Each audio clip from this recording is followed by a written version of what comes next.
Saraswats were happily living in Goa. 1497-98, Portuguese attacked Goa and they were forcibly converting into Christianity. Mix-up होईल थोडा मराठी आणि English. Fearing conversion, आमच्या वडील माणसांनी देवाला उचलला आणि जंगलात नावून टाकला. गोव्याच्या जंगलमध्येच आहे बघा देवळं सगळं. जंगलमध्ये पोर्तुगीज पोचू शकत नाही. That time they were thick forests and they made 4 lifeboats. एक lifeboat came to north. ते इकडे रत्नागिरी, दाभोळ त्या एरियामध्ये वगैरे येऊन स्थायिक झाले, राजापूर वगैरे. One lifeboat directly went to Kerala. म्हणजे विचार काय होता, all will not be converted. आणि 2 lifeboats कर्नाटकाचे कोस्ट आहे, नॉर्थ किनारा अँड साऊथ किनारा. कारवार, अंकोला, कुमटा, मन्नावर, भटकळ, कुंदापूर, उडपी, मंगळूर, कासरगोड. आता Kasaragod is gone to Kerala after the linguistic states. So we were happily there. महाराष्ट्रामध्ये आलेले त्यावेळेस अप्रोच सावंतवाडी सरकार. ते म्हणाले तुम्ही राहा इकडे परंतु मराठी बोलायला पाहिजे. सो कोकणी विसरले, मराठी बोलायला लागले आमचे लोक. दिस इज रिअल स्टोरी. आणि कर्नाटकमध्ये तो एक राजा होता, त्याचं नाव होता कृष्णदेवराया, पॉवरफुल किंग, विष्णू भक्ता. तो म्हणाला तुम्ही इकडे राहायला हरकत नाही, माझ्या देवाला पूजा करायला पाहिजे. किंग्स ऑर्डर, नाही म्हणता येत नाही.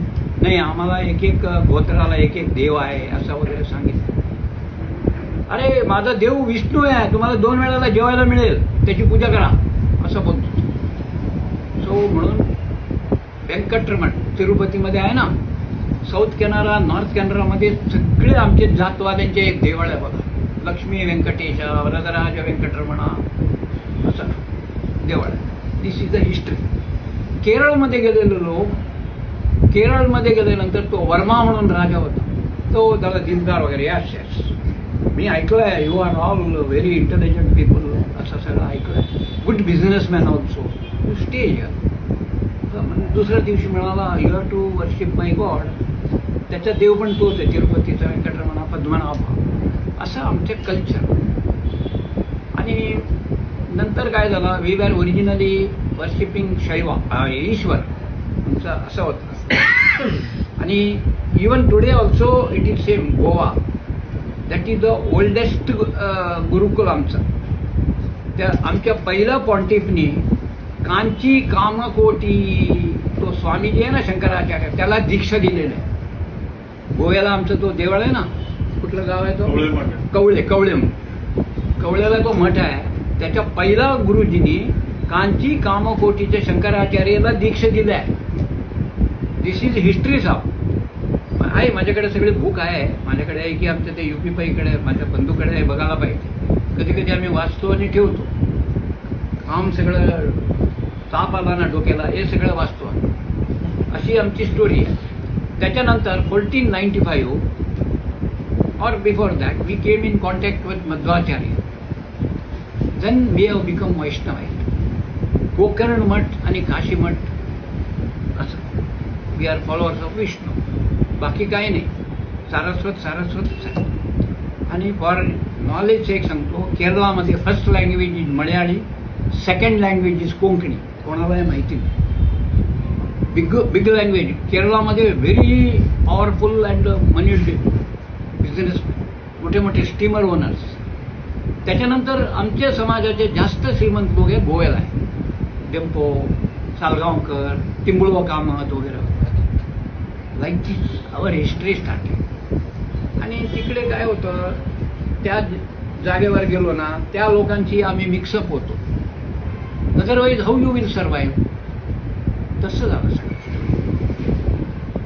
And beginning of 19th century अंबेंबाळ म्हणून एक गाव आहे, तिथे सुब्बराव पै म्हणून होते. ते आमच्या कम्युनिटीच्या तिकडचे त्यावेळेला 1877 लॉयर. बैलगाडीने मद्रासला जाऊन LLB पास केलं त्यांनी. 1877 म्हणजे श्रीमंत घराणं होता, त्यांना बॉडीगार्ड पण होते. तो गाडीवाला बरोबर 2-3 माणसं पाहिजे ना, लुटायचे त्यावेळेला. तसा ही बिकेम फर्स्ट लॉयर. आणि डॉक्टर A.V. बाळीगाव म्हणून होते. He is the first FRCS from our community. Second FRCS doctor Adarkar, आमच्या सारस्वत बँकेत त्यांच्या नातू डायरेक्टर होते बघा, त्यांचे वडील. ते अडारकर फॅमिलीचं कोणतरी एक आहे ना, नेहमी इंग्लंडला जायचं, स्टीमरमध्ये असायचं. तेवढा मोठा घराणं आहे कोकणात. असं सगळी स्टोरी आहे. आणि काय होतं, इकडे कल्चर वेगळं, तिकडे कल्चर वेगळं. नंतर हे सगळं डेव्हलप झाल्यानंतर we have come together. Now we are marrying from here there and all. पूर्वी असं नव्हतं. These are the reasons. Canara bank, TFI open first branch in Ratnagiri, syndicate bank. ते काय आहे, थोडा कनेक्शन करणं कठीण आहे, पण दिस इज अवर हिस्ट्री. आणि आमच्या कर्नाटकमध्ये मोस्ट ऑफ द बिझनेसमॅन पै कामत प्रभू सर. इवन गुजराती सोमयामध्ये आम्हाला सांगायचं, हे તમને ખબર નથી, हे પૈ કામત પ્રભુ છે ना, इंटेलिजंट पीपल, गुड ॲडमिनिस्ट्रेटर, तुम्ही काम आपो, के जे सोमया सांगायचे. आम्ही जायचं व्यंकटेश पै थ्रू ना. व्यंकटेश पै त्यांच्या लॉयर आहे, मुल्ला अँड मुल्लामधून यायचे. आणि ही लाईक्स व्यंकटेश पै व्हेरी मच. आणि गुड लॉयर ही वॉज. तर व्यंकटेश पैंचे चुलत भाऊ जॅफ्री मॅनर्समध्ये मॅनेजर होते, पंढरीनाथ पै. त्यांच्या मुलाच्या सगळं बिझनेस आहे. ते आर फार्मास्युटिकल पीपल. 1947चे ते UDCTचे MSc पंढरीनाथ पै. ते सगळं ऑडिट वगैरे हाच बघतो आता. We started in a small scale, but now good. त्या पंढरीनाथ पैचे सासरे पण आहे ना, वागळे म्हणून deputy commissioner of police crime ब्रँचवर होते. आणि माझ्या बायकोचे सख्खे मामा पण VIP सिक्युरिटी ACP सचिवालयामध्ये होते. सो पोलीस स्टेशनमध्ये आत्ताही जरा मान आहे. ओळखीचे कोण म्हातारा असेल ना, सांगतो, हे कामत साहेबांचा माणूस आहे, करून टाक त्यांची काम, असं बोलतो. आम्ही जात नाही तिथे कुठे वशिला लावायला, इथे ओळखीचेच आहे. आणि इथे सीताराम पै म्हणून मोठे बिझनेसमॅन होते कल्याणला. सीताराम पैचे वडील 1887ला आले कल्याणला. तेव्हा रेल्वे नव्हती, बोटीने आले. कल्याणचं ते किंग शहानशाह म्हणायचे. त्यांच्या 40 दुकान होते, किराणा दुकान, मेडिकल स्टोर, रेल्वेचे कॅन्टीन. आता ते वारले. एक मुलगी डॉक्टर आचार्यांचे मिसेस.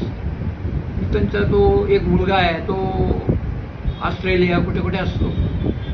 अशी सगळी स्टोरी आहे. Thank you sir. हां.